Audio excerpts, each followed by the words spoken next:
বাংলাদেশের গণঅভ্যুত্থান নিয়ে বিবিসি ওয়ার্ল্ড সার্ভিসের একটি ডকুমেন্টারি খুবই সাড়া ফেলেছে। এবার রঙ্গিলা জালে ধরা পড়ে গিয়েছে শেখ হাসিনা। বিবিসি তার অডিও রেকর্ড ফাঁস করেছে। বিবিসি এটা পরীক্ষা নিরীক্ষা করে দেখছে এটা যে শেখ হাসিনার নিজের বক্তব্য সরাসরি ছাত্রদেরকে গুলি করার হত্যার নির্দেশ দিয়েছেন সে এক কর্মকর্তাকে। সেই অডিও রেকর্ডটি আপনাদের সামনে এখন তুলে ধরব। এরই মাঝে আসছে হাসনাত আব্দুল্লাহর একটি ঘোষণা।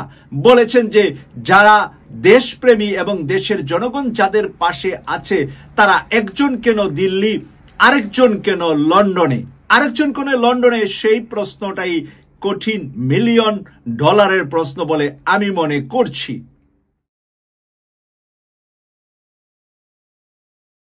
প্রথমেই শেখ হাসিনার মুখে গুলির নির্দেশনাটার রেকর্ডটা আপনাদের সামনে বিবিসি থেকে তুলে ধরছি। তার তোতলানো মুখে কথাগুলা শুনতে একটু আপনাদের কষ্ট হবে, তারপরেও সর্বশেষ কথার ভিতরে সে স্পষ্ট আমি নিজে শুনতে পেরেছি, আপনাদের সামনে তুলে ধরছি। এখন আপনারা শুনে নেন।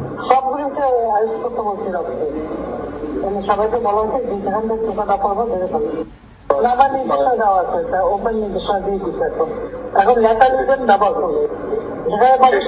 দর্শক, আপনারা তার মুখ থেকে সর্বশেষ শব্দটা শুনেছেন, যেখানে পাবে সেখানেই গুলি করবে। আর এটাই হয়ে যাবে তার জন্য, তার সরকারের জন্য, তার মন্ত্রী পরিষদের জন্য এবং তার প্রশাসনে র্যাব, বিজিপি, পুলিশ এবং আর্মি থেকেও যারা আমাদের মায়ের সন্তানদেরকে হত্যার সাথে জড়িত, সেই হত্যার সাথে জড়িতের প্রমাণ এবং দলিল হিসাবে বিবিসির এই দলিলই আজকে আন্তর্জাতিক অপরাধ ট্রাইব্যুনালে তারা গ্রহণ করছেন এবং এই দলিল দিয়ে শেখ হাসিনা এবং আওয়ামী লীগের দোষরদেরকে, এই নরপিশাচদেরকে সর্বোচ্চ রায় দিয়ে সর্বোচ্চ বিচার করা সম্ভব বলে মনে করেছেন প্রসিকিউটররা। প্রিয় দর্শক, আমরা এখন চলে যাচ্ছি যে বিষয়টা, দ্বিতীয় বিষয়টা হলো হাসনাত আব্দুল্লাহর একটি হুঙ্কার। যাদের সাথে জনগণ আছে মনে করেন, যারা দেশপ্রেমী মনে করেন, দেশের জনগণকে নিয়ে যারা রাজনীতি করেন, তাদের মধ্যে একজন দিল্লিতে, আরেকজন কেন লন্ডনে। কেন লন্ডন থেকে তারেক রহমান দেশে আসছেন না, এই $1,000,000 প্রশ্নটা রেখেছেন হাসনাত আব্দুল্লাহর মতন একটি তরুণ। এই হাসনাত আব্দুল্লাহর মতন তরুণ কিন্তু বাংলাদেশে খুব কম জন্ম নিয়েছে। ইতিহাসের পাতায় 5 জন বাংলাদেশের শীর্ষ সাহসী মানুষ যদি জন্ম নিয়ে থাকে, এর মধ্যে 5 নম্বরে আছে হাসনাত আব্দুল্লাহ, মানে সর্বকনিষ্ঠ, সবার ছোট। কেননা বাংলাদেশের সেনা প্রধানের সাথে কি বক্তব্য হয়েছিল, কি প্রস্তাব সেনা প্রধান দিয়েছিলেন আওয়ামী লীগের সফট লোকদেরকে নিয়ে, ভদ্রলোকদেরকে নিয়ে আওয়ামী লীগ গঠন করে আগামী নির্বাচনে আওয়ামী লীগ যেন আসে, সেনাপ্রধান ওয়াকারুজ্জামানের বক্তব্যটা পাশ করে দিয়েছিলেন এই হাসনাত আব্দুল্লাহ। সেই কারণে হাসনাত আব্দুল্লাহর বিষয়টা খুবই গুরুত্বপূর্ণ। হাসনাত আব্দুল্লাহ বাংলাদেশের বর্তমানে তরুণদের মাঝে যদি নাহিদের চাইতেও তরুণদের ভিতরে ছাত্র শিবিরের যেমন কয়েকজনের নাম আছে, ডক্টর শফিকুল ইসলাম মাসুদের নাম আছে, বা এই তরুণ যারা ইয়াংদের কথাই যদি আমি বলি এবং বাংলাদেশের টোটাল রাজনীতিবিদদের কথাও যদি আমি বলি, এর মধ্যে কিন্তু শীর্ষ কয়েকজনের ভিতরে একজন জনপ্রিয় ব্যক্তি হলেন হাসনাত আব্দুল্লাহ। সে ওই সেনা প্রধানের বক্তব্যে ফাঁস করার পরেই বাংলার মানুষ ধরে নিয়েছে এই সন্তানই হবে আগামীকাল আমাদেরকে পথ দেখানোর জন্য সাহসী সন্তান বাংলাদেশের। সেই সাহসী সন্তানকে ছোট করে দেখার কোনো সুযোগ নাই। আজকে সে তরুণ, আজকে 25-26-এর কৌটায় তার বয়স, 50-এর কৌটায় হয়তোবা এই দেশের পতাকা তার হাতে উঠাবে এবং বাংলাদেশকে এগিয়ে নিয়ে যাবে বহু দূরে। এবং সেই বিশ্বাসটা আমরা করি, কারণ আজকে যারা নেতৃত্ব দিচ্ছে তারা যতদিন এই পৃথিবীতে থাকবে না, তখন তাদের পরবর্তী প্রজন্ম হিসাবে, সাহসী ভারত বিরোধী হিসাবে, সাহসী বাংলাদেশ প্রেমী হিসাবে, বাংলাদেশের মানুষের জীবন বাঁচানোর জন্য যে 24-এর আন্দোলনে 6 জনের ভিতরে একজন ছিলেন, আজকের এই মাঠেও তাকে 6 জনের একজন, 5 জনের একজন জনপ্রিয় ব্যক্তি বাংলাদেশের আমি মনে করছি। হাসনাত আব্দুল্লাহর বিষয়টা আমার কাছে মনে হচ্ছে যে বাংলাদেশের 5 জন শীর্ষ জনপ্রিয় রাজনীতিবিদের ভিতরে হাসনাত আব্দুল্লাহর নাম এখানে থাকবে। প্রিয় দর্শক, সেই হাসনাত আব্দুল্লাহ মিলিয়ন ডলারের প্রশ্ন ছুড়ে দিয়েছেন এবার তারেক রহমানের উপরে সরাসরি। যদি বাংলাদেশের মানুষ আপনাকে ভালোবাসে, আপনার পাশে বাংলাদেশের মানুষ থাকে, আপনি কেন লন্ডনে বসে আছেন? আপনি লন্ডনে আছেন কেন? 11 মাসে পাড়ি দিয়ে এখন 12 মাসে পা দিচ্ছে ডক্টর মোহাম্মদ ইউনূসের সরকার। এই 11 মাস উনি কেন বাংলাদেশ যাচ্ছেন না? লন্ডন বসে অডিও কলে, ভিডিও কনফারেন্সে কেন ওনার দল চালাতে হচ্ছে? আর দল অপরদিকে বাংলাদেশের মানুষের কাছে ঘৃণার পাত্র হচ্ছে ডে বাই ডে। বিভিন্ন ধরনের মানুষের সুবিধার উপরে প্রবাসীকে আটক করে প্রবাসীর বাড়িতে চাঁদা না পেয়ে বাড়ি পুড়িয়ে দেওয়ার ঘটনা একটি আজকে আমার সামনে নিউজ পেপারে এসেছে। এটা কোনো কারো ভিডিও বার্তা নয় যে যেটার ভিতরে ভুল বা মিথ্যা থাকতে পারে, বাংলাদেশের পত্রিকাতেই আমি দেখতে পেয়েছি। এরকম ভাবে বিভিন্ন জায়গায় জনপ্রিয়তা হ্রাস হচ্ছে বিএনপির তারেক রহমান লন্ডন থাকার কারণে। তারেক রহমান যদি 11 মাস আগে শেখ হাসিনা পালিয়ে যাওয়ার পরপরই বাংলাদেশে যেতেন, তাহলে তার দল এই মুহূর্তে সবার চাইতে শীর্ষ জনপ্রিয় থাকতো বলেই আমি বিশ্বাস করি। কিন্তু তিনি না থাকার কারণে এবং উনি এই কন্ট্রোলিংও করতে না পারার কারণে আজকে উনার দল যেরকম জনপ্রিয়তা হারাচ্ছে, সেটা যদি হারাতে থাকে আগামী 6 মাস 9 মাসে সেটা কোথায় গিয়ে দাঁড়াবে? সেটা 9 মাস পরে 6 মাস পরে বাংলাদেশে যদি নির্বাচন হয়, এর ফলাফলের মাধ্যমেই আমরা দেখতে পাবো। প্রিয় দর্শক, হাসনাত আব্দুল্লাহর এই বক্তব্যের সাথে আপনাদের মত, আপনাদের দ্বিমত, আপনাদের মন্তব্য কমেন্টস করে লিখবেন। কারণ হাসনাত আব্দুল্লাহ লিখেছে শেখ হাসিনা পালিয়েছে দিল্লি, আরেকটি দেশের রাজধানীতে, আর বাংলাদেশের আরেকটি দলের যিনি সম্ভাব্য প্রধানমন্ত্রী হওয়ার বিষয়ে তার দল ঘোষণা দিয়ে রেখেছেন, সেই তারেক রহমান আছেন ব্রিটেনের রাজধানী লন্ডনে। আমিও এই লন্ডন থেকেই আপনাদের সাথে কথা বলছি।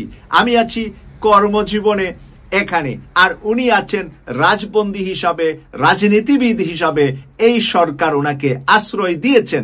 কেন উনি রাজনীতিবিদ হয়ে উনি কেন ওনার এত বড় দলকে সামনে নিয়ে সরকারে যাওয়ার জন্য, নির্বাচনে যাওয়ার জন্য একেবারে সরাসরি জনগণের পাশে যাচ্ছেন না? বাংলাদেশের গণঅভ্যুত্থান নিয়ে বিবিসি ওয়ার্ল্ড সার্ভিসের একটি ডকুমেন্টারি খুবই সাড়া ফেলেছে। এটা বিবিসি বাংলাও তাদের বাংলা কমেন্ট্রি সহ পাবলিশ করেছে। আমি অনুরোধ করব, আপনারা অনেকেই দেখে ফেলেছেন, কিন্তু অনুরোধ করব যারা দেখেননি তারা একটু দেখুন। শেখ হাসিনার বর্বরতার একটা চমৎকার ডকুমেন্টেশন। আমরা জানি, আমরা এই প্রসেসের মধ্য দিয়ে গেছি। 1 বছরের মাথায় এসে এটা এক অসাধারণ কাজ হয়েছে বিবিসির। এর মধ্যে আরেকটা বিষয় নিয়ে অনেক বেশি আলোচনা হচ্ছে, সেটা হচ্ছে শেখ হাসিনার লেথাল ওয়েপন ইউজ করা বা প্রাণঘাতী অস্ত্র ব্যবহার করার নির্দেশ যে দিয়েছেন একটা অডিও, সেই অডিওটা বিবিসি ভেরিফাই করেছে, চেক করেছে এবং সেটা শেখ হাসিনার বলে তারা নিশ্চিত হতে পেরেছে।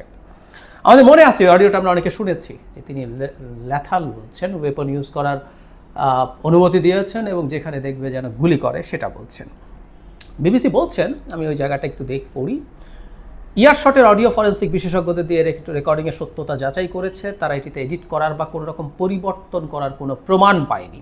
অডিওটি কৃত্রিমভাবে তৈরি করা হয়েছে এমন সম্ভাবনা খুবই কম বলে তারা জানিয়েছেন। তারা বলছে ফাঁস করা রেকর্ডিংটি সম্ভবত এমন একটি ঘরে ধারণ করা হয়েছিল যেখানে ফোন কলটি স্পিকারে বাজানো হচ্ছিল। ইন্টারেস্টিং, কারণ এতে স্বতন্ত্র টেলিফোনিক ফ্রিকোয়েন্সি ও ব্যাকগ্রাউন্ডে কিছু শব্দ ছিল। তারা আরও বলছেন যে এখানে অডিওতে হেরফের হয়নি। এখানে বলা হচ্ছে এখানে ইলেকট্রিক নেটওয়ার্ক ফ্রিকোয়েন্সি বা ইএনএফ শনাক্ত করেছেন। এটা থাকাটা প্রমাণ করে যে অডিওতে কোনো হেরফের করা হয়নি। তারা বলছে শেখ হাসিনার বক্তব্যে ছন্দ, স্বর ও শ্বাসের শব্দ বিশ্লেষণ করেছেন এবং ধারাবাহিকের নয়েজের স্তরও শনাক্ত করেছেন। অডিওতে কৃত্রিম কোনো পরিবর্তন আনার প্রমাণ তারা খুঁজে পাননি। মজার ব্যাপার হচ্ছে তার এই বক্তব্যটা একটা স্পিকারে দেয়া ছিল। তার মানে আমরা জানি যে অ্যাপগুলোতে কথা বলা হয়, এই অ্যাপগুলো থেকে ফোন দিয়ে রেকর্ড করা চাইতে যেটা করে সবাই, সেটা হচ্ছে যেটা রেকর্ড করতে হয়, এটা বিল্ট ইন রেকর্ডার দিয়ে এটা করা যায় না। তখন আপনি স্পিকার এটাকে চালাবেন, চালিয়ে একটা অন্য ফোন দিয়ে বা অন্য একটা রেকর্ডার দিয়ে রেকর্ড করবেন। মানে শেখ হাসিনার অতি বিশ্বস্ত কেউ, যাকে তিনি তার ভাষায় ল্যাথাল ওয়েপন দিয়ে গুলি করতে বলেছেন বলে জানিয়েছেন, সেটা তিনি রেকর্ড করেছেন এবং পরবর্তীতে ছেড়ে দিয়েছেন সেই জিনিসটা। That's very interesting. কাদেরকে নিয়ে তিনি ঘর সংসার করতেন? উনি ভাবতেন যে তার অতি বিশ্বস্ত লোকজন যার দিকে ঘিরে আছে, কিন্তু আসলে না। যাই হোক, এই অডিও নিয়ে যে আলাপটা হচ্ছে, এটা কি শেখ হাসিনার কফিনে শেষ পেরেক পুতল কিনা বিবিসি? তারও আগে বলি, বিবিসির আগে জাতিসংঘ রীতিমতো একটা বাংলাদেশের জাতিসংঘের মানবাধিকার হাই কমিশন একটা দীর্ঘ তদন্ত করেছে, রিপোর্ট পাবলিশ করেছে। সেই রিপোর্টে শেখ হাসিনা, তার দলের বিভিন্ন লোকজন, তার সরকারের বিভিন্ন লোকজনকে স্পেসিফিকলি একদম তদন্তে তাদেরকে দায়ী করে রিপোর্ট দিয়েছে। মানে এই ক্রাইম অ্যাগেনস্ট হিউম্যানিটি, এই ম্যাস কিলিং, যত রকম অপরাধ হয়েছে, এটা শেখ হাসিনার সিদ্ধান্তে, নির্দেশে, তত্ত্বাবধানে হয়েছে বলে স্পষ্টভাবে জাতিসংঘের মানবাধিকার হাই কমিশনের রিপোর্টে বলা আছে। শেখ হাসিনার কফিনে শেষ পেরেক ওটাই হতে পারতো হয়তো, কিন্তু এরপরও দেখা যায় আওয়ামী লীগের লোকজন নানান কথাবার্তা বলছেন। গুলি নাকি ভেতর থেকে এসে করেছে, জঙ্গিরা করেছে, আমেরিকান এজেন্টরা করেছে, নানান আলাপ সামনে আনার চেষ্টা করা হয়েছে। সেই 7.62 বুলেটের কথা, এটা কোত্থেকে আসলো আমরা জানি। আমাদের পুলিশের হাতে যে অ্যাসল্ট রাইফেল আছে, ওটাতেই ওইগুলি ব্যবহৃত হয়, এবং সেইগুলি যে শেখ হাসিনা করতে বলছেন, ইটস ভেরি ক্লিয়ার নাও। অবশ্য কেউ বলতে পারেন যে এটা জানার পরও কি শেখ হাসিনার কফিনে শেষ পেরেক হবে? নাই হতে পারে, নানান রকম অজুহাত দেয়া যেতে পারে। বিবিসিকে টাকা খাইয়েছে সরকার, বলতে পারে, এবং বিবিসি যুক্তি নির্ভর তথ্য দিয়ে কাজ করে না, এই সমর্থন খানিকটা বিজেপির মোদির কাছেও পাবেন তিনি। আমাদের নিশ্চয়ই মনে আছে কয়েক মাস না বছর বা 1-1.5 বছর হয়ে গেছে, মোদির সেই গুজরাট ঘটনা নিয়ে বিবিসি একটা ডকুমেন্টারি বানিয়েছিল। সেটা নিয়ে তীব্র প্রতিক্রিয়া তার থেকে দেখানো হয়েছে। শুধু সেটা না, বিবিসির যে অফিস আছে ইন্ডিয়াতে, সেখানেও তারা নানা রকম হয়রানির পরিস্থিতি তৈরি করেছে, হয়রানি করেছে। সুতরাং ইন্ডিয়া, শেখ হাসিনা যেখানে আছেন, সেখানে ওই ন্যারেটিভটা তৈরি করার চেষ্টা করা হতে পারে। যাই হোক, তারা করবেন, তারা তাদের মতো করে বলবেন বিবিসিকে টাকা খাইয়ে করেছে। ইন্ডিয়াও সরগোল করতেই পারে। আমরা ধারণা করি এই ডকুমেন্টারিটা নিয়ে ইন্ডিয়াতেও প্রচুর কথা হবে। বিশেষ করে তিনি মানুষ হত্যা করার নির্দেশ দিয়েছেন লেথাল ওয়েপন ব্যবহার করে, এটা এখন প্রমাণিত। কি দাঁড়াবে এতে? আসলে আমি যেটা ধারণা করি, আওয়ামী লীগের লোকজনের এরপরও কোনো রিয়েলাইজেশন হবে আমি মনে করি না। আমি দেখেছি, মানে যারা অন্য কেউ গুলি করে নাই, শেখ হাসিনার নির্দেশেই এগুলো হয়েছে, এটাও যারা মনে করেন, তাদের ক্ষেত্রেও তারা মনে করেন এটা সঠিক সিদ্ধান্ত নেওয়া হয়েছে। শেখ হাসিনা এগুলো না করলে বাংলাদেশ জঙ্গিরা দখল করে ফেলবে, বা শেখ হাসিনাকেই ক্ষমতায় থাকতে হবে তথাকথিত মুক্তিযুদ্ধের চেতনাকে সমুন্নত রাখার জন্য। বেশ খানিকটা জামায়াত যেমন মনে করতো পাকিস্তান মিলিটারি গুলি করে, হত্যা করে, ধর্ষণ করে পাকিস্তানকে একত্র রাখতে হবে যাতে সে ভারতের সাহায্যে আলাদা না হয়, বেশ খানিকটা সেরকম আওয়ামী লীগের লোকজন তো বটেই, তার কিছু কোলাবোরেটরও ঠিক একইভাবে ভেবেছে। তারা হয়তো তাদের কোনো রিপেন্টেন্স হবে না, কিন্তু যেটা আলটিমেটলি দাঁড়ালো, আমি মনে করি ইন্টারন্যাশনালি শেখ হাসিনা এবং আওয়ামী লীগ আরও ডিজাস্টারের মুখে গেল। অন্তত শেখ হাসিনার নেতৃত্বে আওয়ামী লীগের পুনরুত্থানের যদি ন্যূনতম কোনো সম্ভাবনা কেউ দেখে থাকতো, সেটাও শেষ। অবশ্য তার বয়স তার পক্ষে না, এবং আমি বিশ্বাস করি ক্ষমতায় ছিলেন বলে সেই শক্তিতে তাকে অনেক সতেজ তাজা দেখাতো। ক্ষমতা ইটসেলফ মানুষকে এই ধরনের ভিগার দেয়। উনি ধ্বংস হয়ে গেছেন, আমি নিশ্চিত। ওনাকে যারা দেখবে তারা দেখবে অত্যন্ত পরাজিত এক বৃদ্ধা বসে চেষ্টা করছেন আমাদেরকে হুমকি টুমকি দেওয়ার। সো তাকে দিয়ে এমনি হয়তো সম্ভব না, আর ন্যূনতম যদি কোনো কিছু থেকে থাকতো সেটাও শেষ। এবং দীর্ঘকালের জন্য আওয়ামী লীগের তার নেতৃত্বে কোনো সম্ভাবনা নেই। অন্য কারো নেতৃত্বে অন্য কেউ এসে কোনো কিছু ক্ষমা চাইতে হবে।